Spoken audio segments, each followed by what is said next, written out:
Dieu.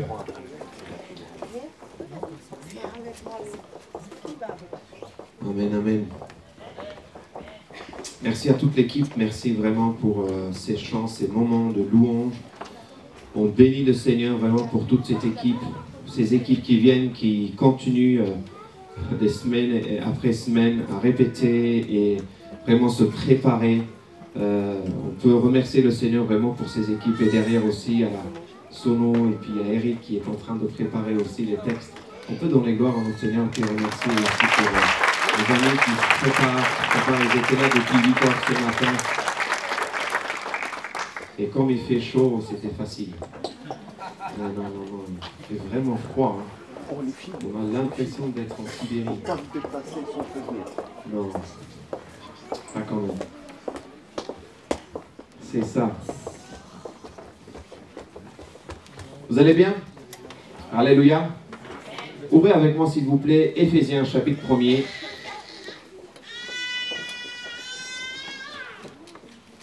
Paul écrit aux Éphésiens chapitre 1er, à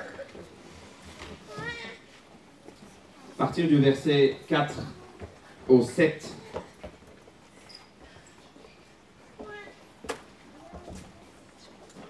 En lui, Dieu nous a choisis avant la création du monde pour que nous soyons saints et sans défaut devant lui. Dans son amour, il nous a prédestinés à être ses enfants adoptifs par Jésus-Christ.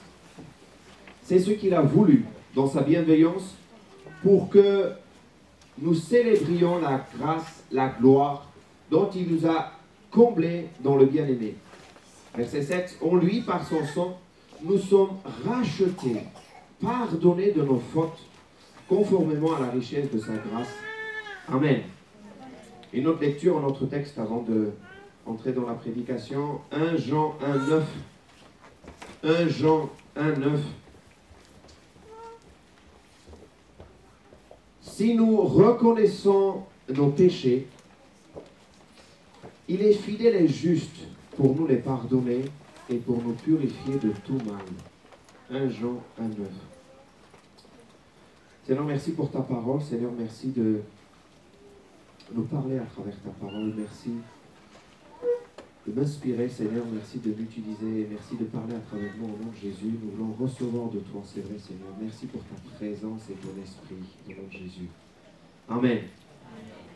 Alors, aujourd'hui, je voudrais vous parler du pardon, le fait de demander pardon à Dieu, le fait de revenir vers lui, le fait de se repentir, le fait de faire un détour, revenir vers Dieu, le fait de se poser des questions. Est-ce que réellement on est en bonne relation avec le Seigneur? Est-ce qu'il y a peut-être des choses qu'on doit clarifier? Il y a peut-être des coins et recoins qui doivent être éclairés. Je veux revenir à lui, j'ai besoin de son pardon, parce que seul lui qui peut nous pardonner. Nous sommes les pécheurs, et si vous n'êtes pas d'accord avec moi, levez juste la main ceux qui sont parfaits. Non? Ici, non, ici. Il y a des gens parfaits? Non? Avec joie, je serrai la main à la personne qui dit « Moi, pas de problème, j'ai pas de péché. » Mais nous sommes tous pécheurs, c'est vrai ou pas? Nous avons besoin de la grâce de Dieu. Nous avons besoin d'un Dieu qui est parfait et saint, qui nous pardonne. Et ce pardon, il veut nous le donner. Il veut nous la donner, ce pardon, parce que la Bible dit « Dieu a tant aimé le monde qu'il a donné son Fils unique, afin que celui qui croit en lui ne meure pas, mais qu'il ait la vie éternelle. » C'est-à-dire qu'à un moment donné, Dieu a vu, et Dieu savait que l'homme allait pécher, allait désobéir, et il a conçu, il savait, il a donné son Fils pour que celui qui se détourne, celui qui vient, qui revient vers lui, eh bien, il reçoit le pardon. Le pardon est divin. Quelqu'un dirait le mal est humain, mais le pardon est divin. Et c'est vrai que en tant qu'homme, on pêche, on faute, on fait des injustices, on blesse, on va offenser quelqu'un, que ce soit avec nos mots, peut-être avec nos gestes, avec vraiment nos comportements. On va faire du mal à quelqu'un et on fait du mal à Dieu parce qu'on enfreint sa loi, en offrant ses préceptes, ce que lui, il a prescrit. Donc, revenir à Dieu, rester auprès de lui. Et la demande de Dieu, c'est qu'on puisse être transparent, on puisse s'ouvrir, on puisse lui dire les choses vraies, les choses que nous avons dans nos cœurs, la faute, le péché, les pensées que nous avons, ce que nous ressentons, ce que nous avons fait, qu'on puisse être le plus transparent possible avec lui. De toute façon, il le sait, il connaît, il voit, il sait lire nos cœurs, mais il est bon d'être vrai devant Dieu, il est bon d'être ouvert, il est bon de lui dire, voici mes fautes, voici mes péchés. Mais voici, Seigneur, j'ai besoin de toi. Parce que, oui, nous pouvons être offensés, nous pouvons être blessés, mais nous aussi, nous pouvons blesser quelqu'un. Peut-être sans méditer, sans vouloir, mais quand même. Il y a des fois, certains le font avec vraiment préméditation. Et contre ce péché, contre le mal que l'homme a fait dès le début, dans le jardin d'Éden, Adam et Ève ont commis cette désobéissance. Ils sont éloignés. Ils ont mis une barrière entre Dieu et eux. Eh bien, il y a besoin du pardon de Dieu. Ils ont blessé Dieu, ils ont blessé dans leur obéissance, ils sont désobéis. Et on voit que dans cette société, le mal continue, le mal des fois qui est appelé peut-être bien et le bien qui est appelé mal, c'est vrai. Mais quand même dans cette société, quand il y a quelque chose de mal qui est fait, tout le monde demande la justice. C'est vrai ou pas? On demande la justice s'il y a quelque chose de mal qui est fait. Je voudrais lire cette lettre. Vous avez peut-être suivi, vous avez peut-être lu cette lettre écrite par Antoine Léris après les attentats de Bataclan du 13 novembre en 2015, ça remonte. Mais juste pour vous remettre dans le contexte, vous savez ce qui s'est passé, il y a eu un attentat et puis cet homme a perdu sa femme et juste le lendemain ou 2 jours plus tard, il va publier cette lettre sur les pages Facebook, sur les réseaux sociaux. Et en ce moment, il a récemment sorti aussi un livre. Et puis en ce moment, il y a des pièces de théâtre qui sont faites derrière. Et puis je veux juste lire cette lettre. Lui qui a été offensé, lui qui a senti vraiment dans son corps, et le plus cher, la personne le plus cher qui a été enlevé, il écrit: vendredi soir, vous avez volé la vie d'un être d'exception, l'amour de ma vie, la mère de mon fils, mais vous n'aurez pas ma haine. C'est le titre de son message. Vous n'aurez pas ma haine. Je ne sais pas qui vous êtes et je ne veux pas le savoir. Vous êtes des âmes mortes. C'est ce Dieu pour lequel vous tuez aveuglement nous a fait à son image. Chaque balle dans le corps de ma femme aura été une blessure dans son cœur. Alors non, je ne vous ferai pas ce cadeau de vous haïr. Vous l'avez bien cherché pourtant, mais répandre à la haine pour la colère, ce serait céder à la même ignorance qui a fait de vous ce que vous êtes. Vous voulez que j'ai peur, que je regarde mes concitoyens avec un œil méfiant, que je sacrifie ma liberté pour la sécurité? Perdu, même joueur joue encore. Je l'ai vu ce matin. Enfin, après des nuits et des jours d'attente, elle était aussi belle que lorsqu'elle est partie ce vendredi soir. Aussi belle que lorsque j'en suis tombé éperdument amoureux. Il y a plus de 12 ans. Bien sûr, je suis dévasté par le chagrin. Je vous concède cette petite victoire. Mais elle sera de courte durée. Je sais qu'elle nous accompagnera chaque jour et que nous nous retrouverons dans ce paradis des âmes libres auxquelles vous n'aurez jamais accès. Nous sommes 2, mon fils et moi. Mais nous sommes plus forts que toutes les armées du monde. Je n'ai d'ailleurs pas plus de temps à vous consacrer. Je dois rejoindre Melvin, qui se réveille de sa sieste. Il a 17 mois à peine. Il va manger son goûter comme tous les jours. Puis nous allons jouer comme tous les jours. Et toute sa vie, ce petit garçon vous fera l'affront d'être heureux et libre. Car non, vous n'aurez pas sa haine non plus. Je ne sais pas si cet homme est croyant ou pas, mais il y a une démarche de contrer la haine, la colère, ou cette envie de violence. Et ce mal que l'homme afflige à un autre homme, à l'image, oui, on veut faire pour Dieu, c'est au nom de Dieu qu'on fait ça. Et la société a tout perdu des repères, je le redis et redis. Mais la iniquité, lave-moi complètement de mon iniquité, purifie-moi de mon péché, car je reconnais mes transgressions. Et mon péché constamment devant moi. J'ai péché contre toi seul. Il y a David, il y a plus de 2 personnes qui vont avoir cette démarche de dire, oui, j'ai péché contre toi seul, Dieu. Il y a plus de 2 personnes dans la parole de Dieu qui disent cette prière, cette démarche qui vont dire, contre toi, on peut pécher contre les hommes, mais c'est contre Dieu qu'on pêche, premièrement. Mais il est bon de demander aussi bien pardon à Dieu, mais il est bon aussi de demander pardon aux autres. Parce que des fois, on oublie de demander pardon aux hommes. On dit, j'ai demandé pardon à Dieu, j'ai fait quelque chose, j'ai pensé quelque chose, je te demande pardon. Mais aux hommes qu'on a fait mal, on oublie de demander pardon. Alors que les hommes ont besoin d'entendre aussi que tu as fait mal, tu as fait quelque chose de mauvais. Il est bon des fois de demander pardon, par exemple, aux enfants, hein, les parents. Ah.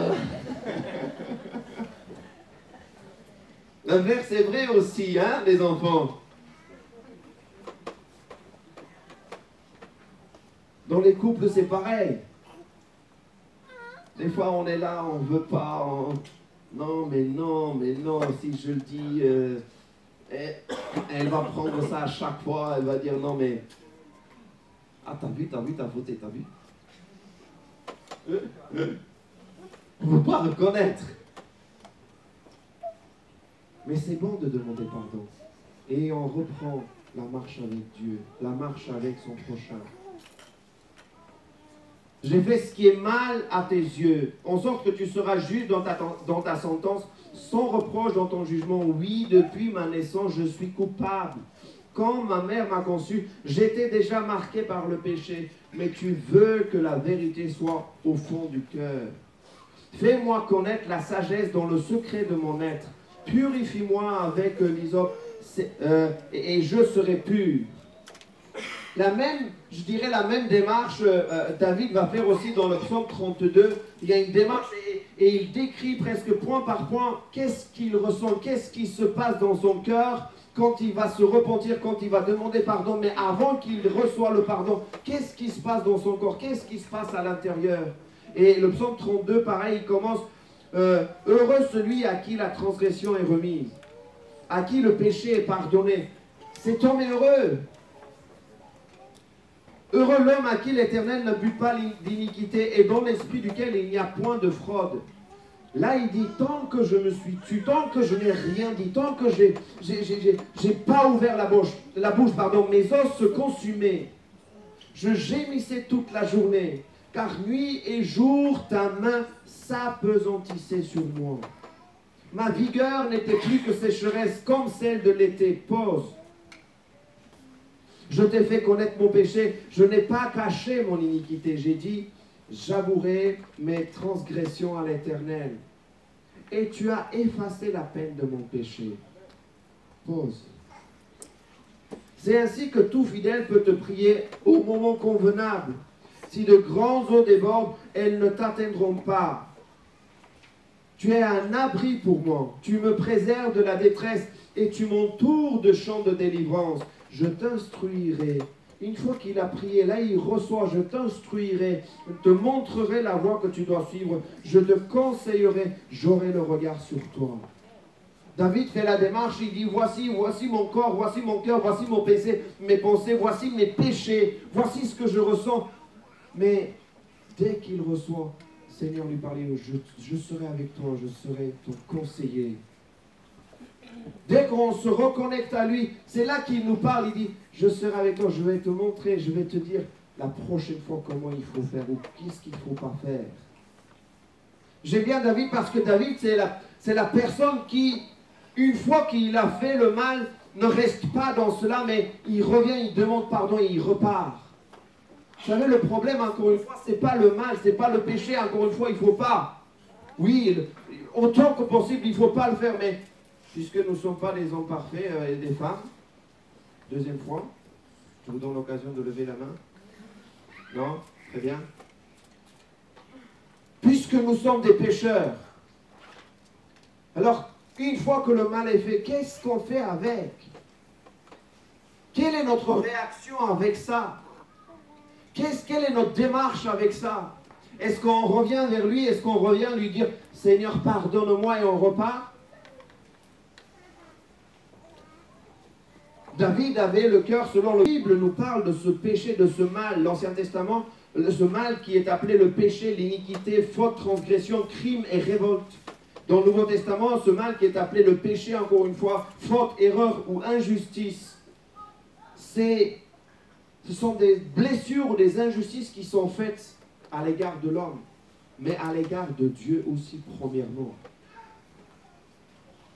Je voudrais aussi lire un extrait du livre que je vous recommande, Le pardon et l'oubli, de Jacques Bouchol, qui est professeur de Nouveau Testament à la faculté libre de théologie évangélique de Vaux-sur-Seine.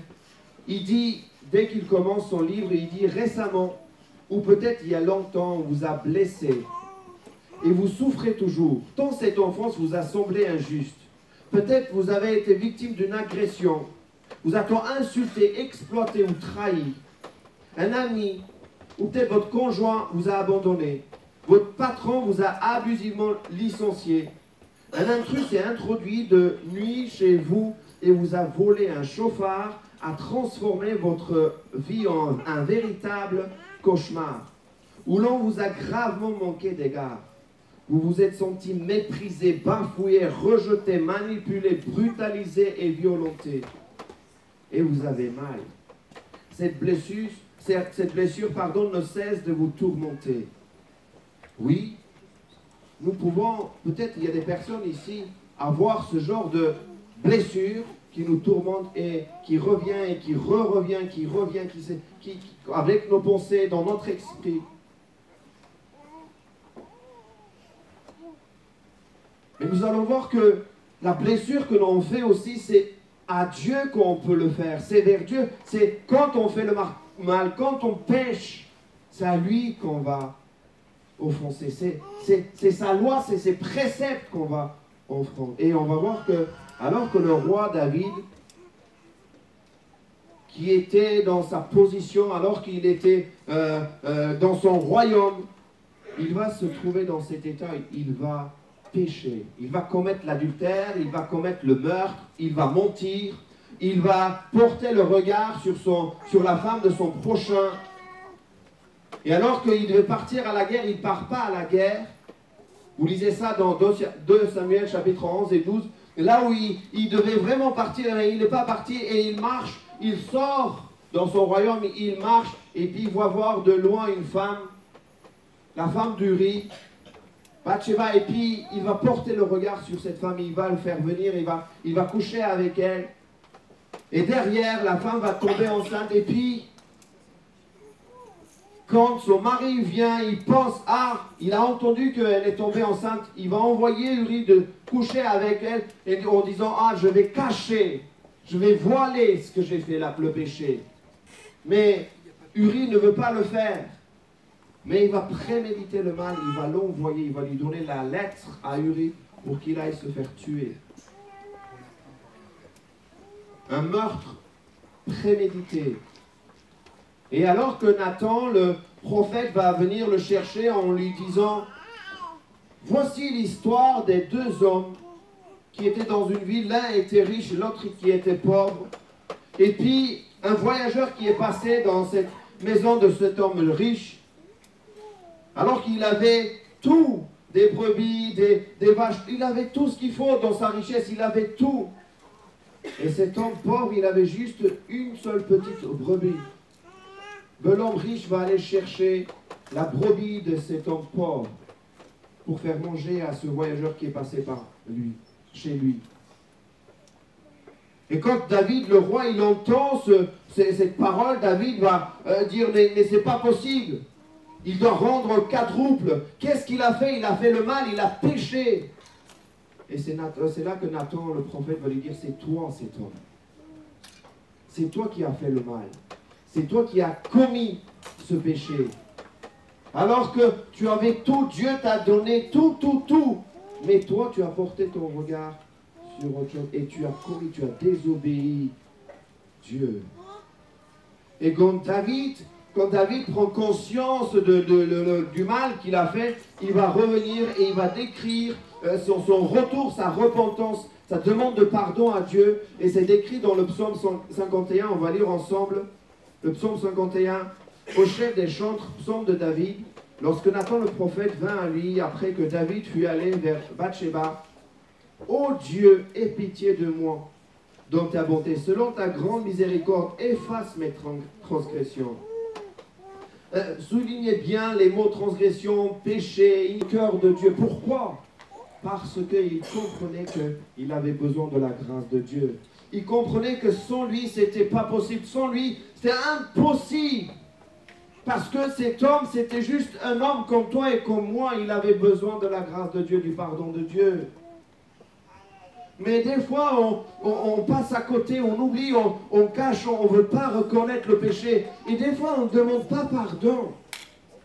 Alors, je voudrais poser cette question et voir quelques points. Pourquoi il n'y a pas de demande de pardon? Pourquoi il n'y en a pas?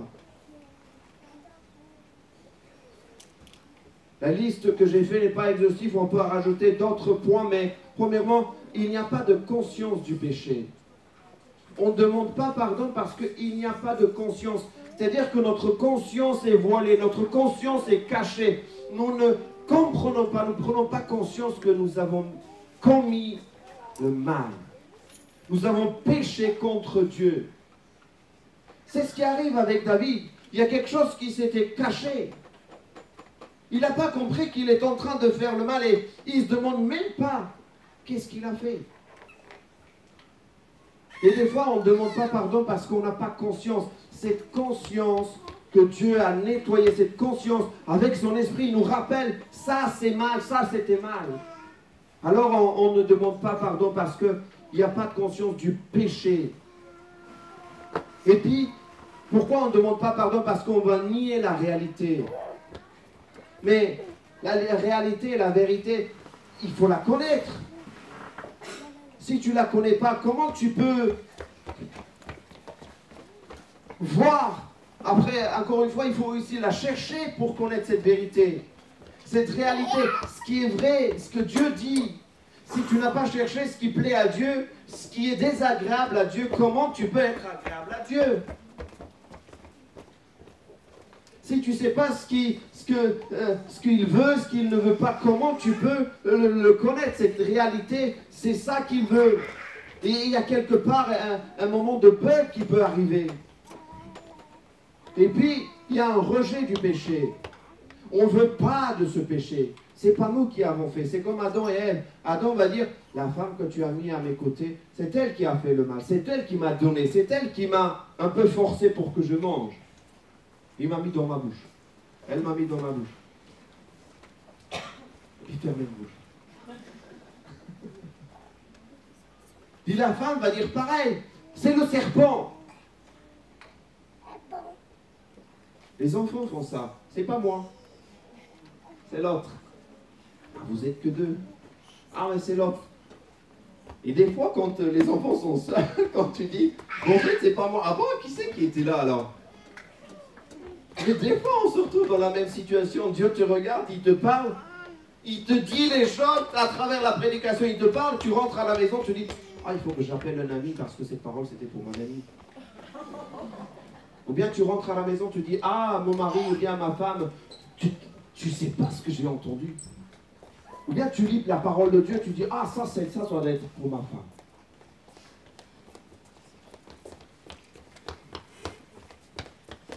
Et puis il y a aussi l'insensibilité, c'est-à-dire qu'on devient insensible au péché, au mal. On devient, il y a tellement de... C'est-à-dire qu'il y a un moment donné, ça arrive tellement de fois, ça devient une espèce d'habitude.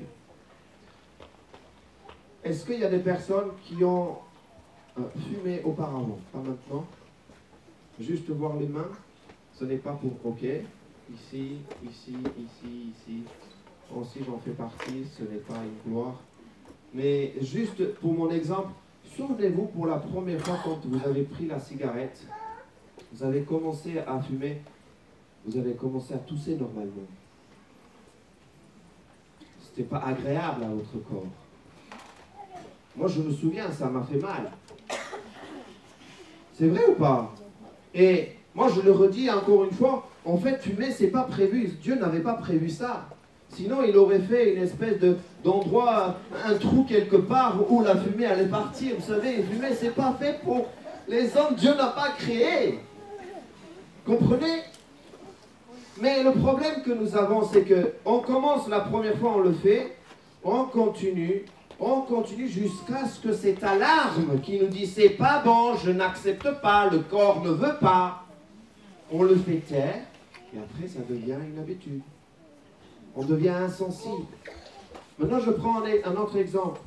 Quand vous blessez quelqu'un, quand vous parlez mal, quand vous dites des choses qu'il ne fallait pas, quand vous avez fait une blessure, quand vous avez réellement compris ça c'était mal, la première fois, normalement l'esprit va vous rappeler que là, il ne fallait pas parler comme ça. Là, il ne fallait pas dire ça. Là, c'est pas bon. Il faut que tu reviennes, il faut que tu demandes pardon. Mais si tu résistes et si tu répètes, après, ça va devenir normal et une habitude pour toi. Et on va devenir insensible. Alors que l'Esprit veut nous rappeler en nous disant, fais attention, tu dois réparer, demande pardon et puis réparer aussi le mal que tu as fait.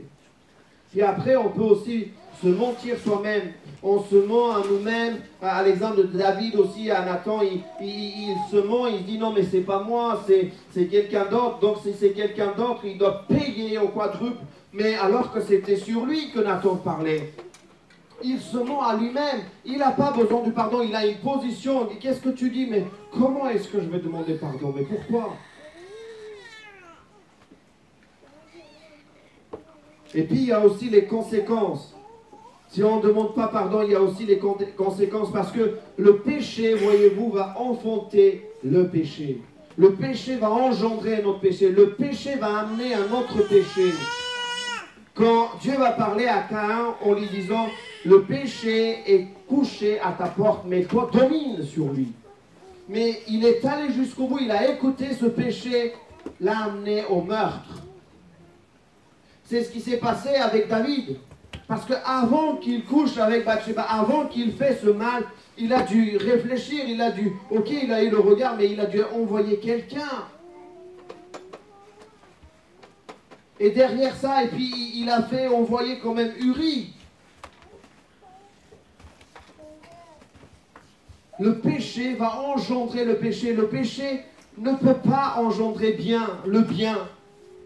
S'il y a le péché quelque part, à chaque fois, le mal va engendrer le mal. C'est automatique.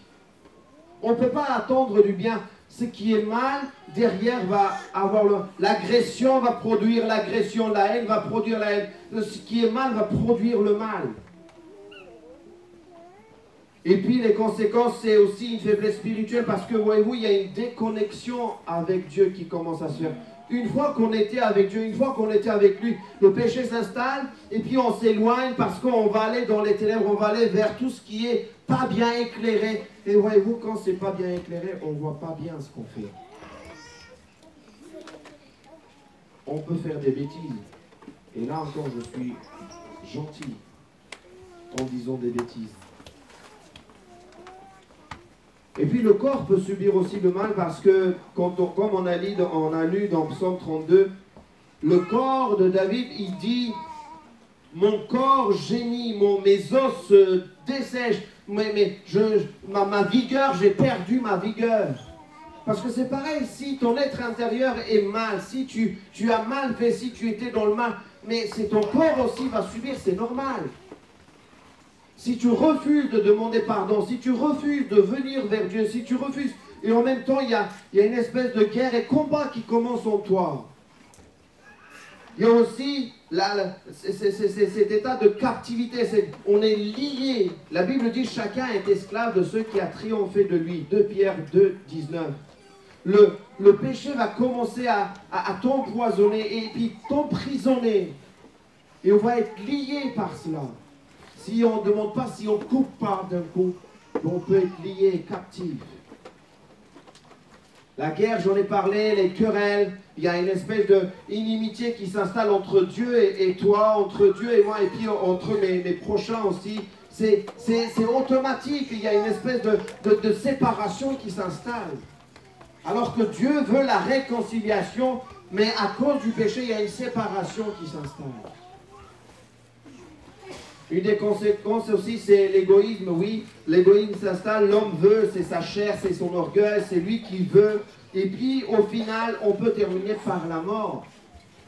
Parce que la Bible nous dit, le salaire du péché, c'est la mort.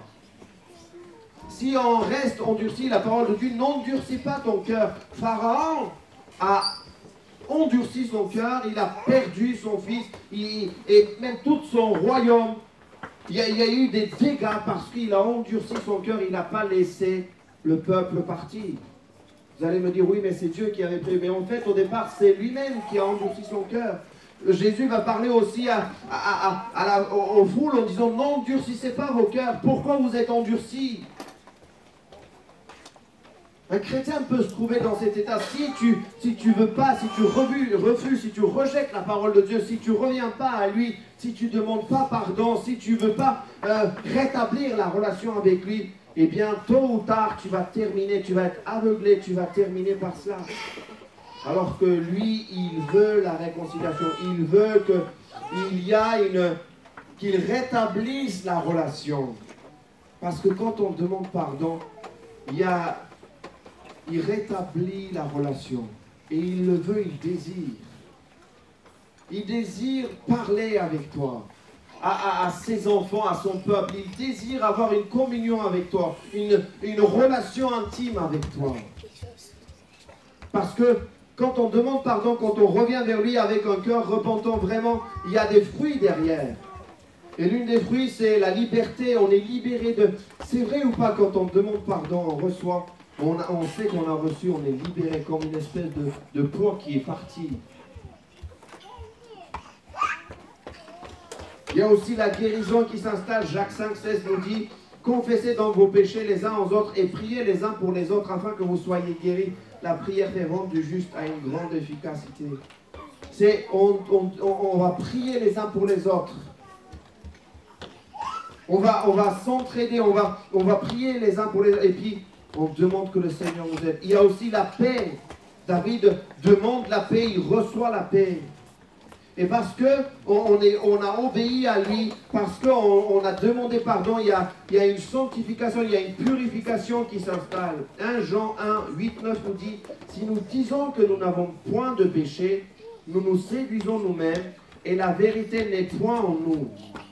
Si nous confessons nos péchés, il est fidèle et juste pour nous les pardonner et pour nous purifier de toute iniquité.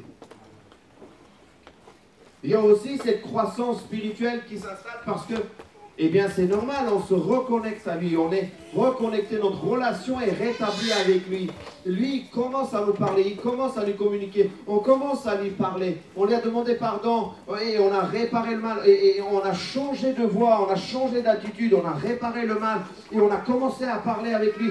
Et c'est là qu'il commence à lui dire, je te montrerai la voie, je t'instruirai, j'aurai le regard sur toi. Il y a une croissance spirituelle, on grandit spirituellement. Et normalement, on ne devrait pas retomber dans le même mal.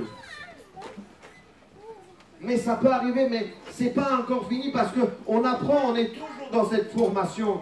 On est en chantier, quelqu'un d'autre dirait. On est en construction avec le Seigneur.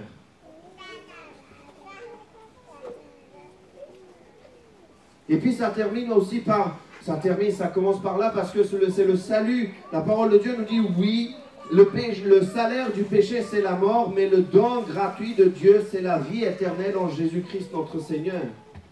Il y a le salut commence, quand on demande pardon, c'est salutaire, c'est vital. Tu ne peux pas avoir le salut si tu ne demandes pas pardon, si tu ne reçois pas. Comment tu veux, je suis sauvé, mais tu n'as pas fait la démarche, tu t'es pas repenti, et tu n'as pas demandé pardon, tu n'as pas reçu. Comment tu peux être sauvé? Non, je suis sauvé parce qu'il m'a pardonné. Parce que je suis gracié, je suis racheté, je suis pardonné. Et maintenant, je peux commencer à marcher avec lui.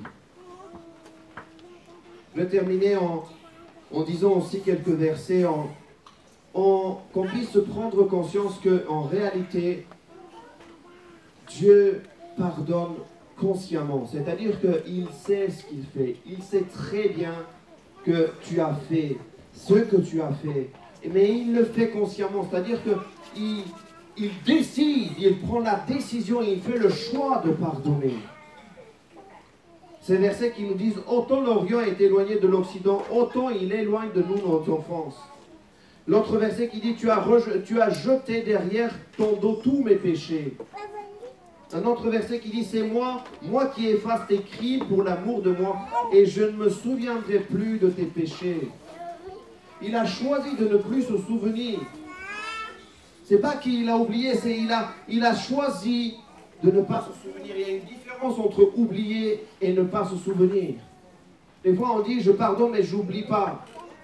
Mais quand ça revient à ton esprit, à tes pensées, choisis de ne pas te souvenir. Choisis de ne pas rester dans cette pensée.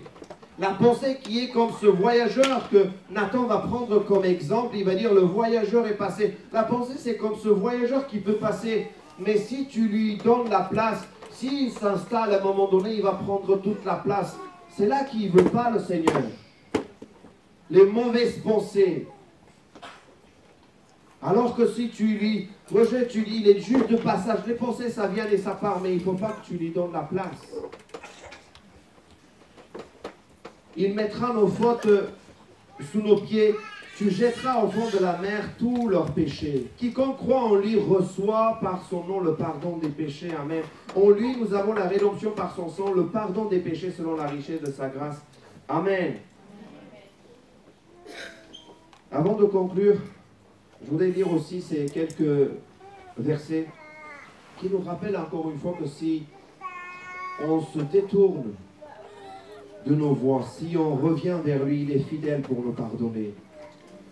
2 Chroniques 7, 14 à 16 nous dit « Si mon peuple, celui qui porte mon nom, s'humilie, prie et me cherche, et s'il renonce à ses mauvaises voies, je l'écouterai du haut du ciel, je lui pardonnerai son péché, et je guérirai son pays. Désormais, mes yeux seront ouverts et mes oreilles attentives à la prière faite à cet endroit. Maintenant, je choisis et je consacre cette maison pour que mon nom y réside éternellement. Et j'y aurai toujours mes yeux et mon cœur. » Amen. Dieu désire nous pardonner. Dieu désire nous relâcher, nous pardonner. On le fait purifier. Mais pour que cela arrive, à nous de confesser, à nous de revenir vers lui, à nous de dire, voici ce que j'ai fait, voici le péché que j'ai fait contre toi seul, Seigneur. Voici ce que j'ai fait, je te demande pardon. Et quand je demande pardon, je veux réparer aussi le mal si c'est possible. Comme Zacharie, lui, à un moment donné, quand il prend conscience qu'il a fait, eh bien, il va réparer le mal, il va redistribuer, il va dire, voici, quand j'ai repris, si j'ai repris, je vais redonner encore plus. Quand Jésus va aller chez lui, il va redonner. Et puis, on va aussi accepter le pardon par la foi, parce que je dois recevoir le pardon. Amen. Voulez-vous qu'on puisse avoir un moment de prière tous ensemble? Peut-être il y a des choses qui vous ont parlé à travers cette parole et vous voulez faire peut-être un point avec le Seigneur en disant, voilà Seigneur, voici mes pensées, voici peut-être ça tourmente Seigneur, voici les choses qui sont dans mon cœur, voici Seigneur mes pensées, voici mon esprit peut-être, voici je suis devant toi et je voudrais que tu puisses Seigneur vraiment éclairer, viens Seigneur avec ton esprit et dis-moi, moi tout simplement je veux te demander pardon Seigneur, je veux revenir à toi Seigneur, je veux que notre relation soit rétablie parce que c'est ça que tu veux. Tu veux que notre relation soit rétablie. Tu veux qu'on reprenne nos relations, nos moments intimes. Mais Seigneur, il y a quelque chose qui a bloqué. Il y a quelque chose, Seigneur, qui s'est installé entre nous. Il y a une séparation qui a commencé. Mais Seigneur, je veux te demander pardon. Je veux reprendre mes moments, Seigneur, avec toi. Je veux reprendre ma relation avec toi. Alors je te demande pardon. Je te dis, Seigneur, les choses que j'ai faites, je te dis les choses, peut-être j'ai pensé des choses, peut-être j'ai été blessé, mais j'ai trop pris cette blessure à cœur, et puis j'ai commencé peut-être à parler aux autres sur cette blessure, peut-être j'ai eu peut-être des pensées mauvaises sur cette personne, Seigneur, je veux te demander pardon. Reçois mon pardon, Seigneur, vraiment. Et toi qui es fidèle, celui qui est fidèle, et tu veux pardonner, je veux, Seigneur, par la foi, recevoir ton pardon. Je veux recevoir ton pardon, parce qu'il y a toi seul qui peux me pardonner. Et je reçois le pardon. Toi peut-être qui est là aussi, qui a entendu parler de Jésus, qui a entendu parler de ce Sauveur et Seigneur qui pardonne, qui rétablit la relation entre l'homme et son Créateur, entre l'homme et son Dieu, celui qui l'a créé, celui qu'il aime. Et puis tu dis, mais je ne connais pas, je ne sais pas, je ne connais pas la relation qu'il peut y avoir entre moi et lui. Alors, fais cette démarche, demande de pardon.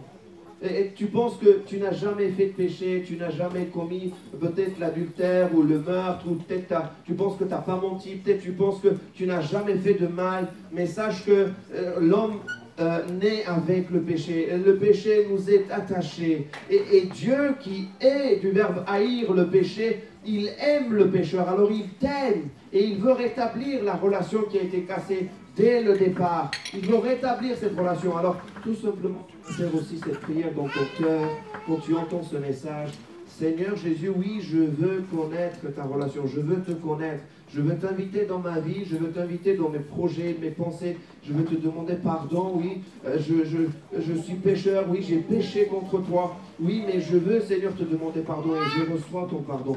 Viens dans mon cœur, viens dans ma vie, viens, Seigneur, installe-toi, Seigneur, je t'ouvre.